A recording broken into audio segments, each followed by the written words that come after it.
Si Ate Marian, super sweet. Para siyang bata.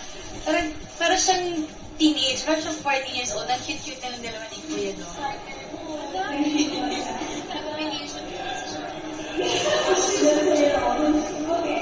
So, I know you guys shared earlier how she's really something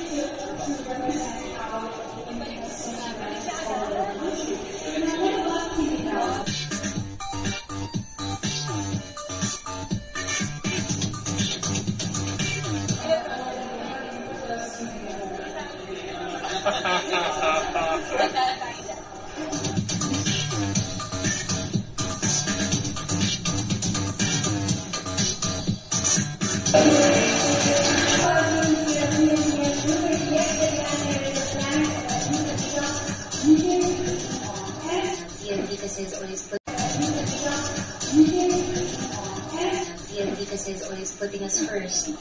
Tapos yun nga, TNT nga yung sasandalan namin ng kaming mga young adults. So, very happy and very honored. And it's all for that. Is someone we can lean on? Yes.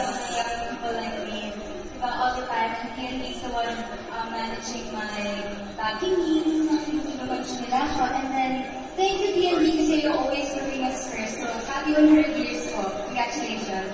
Ang tagline nga na narinig natin dati, diba? Masasandalan natin.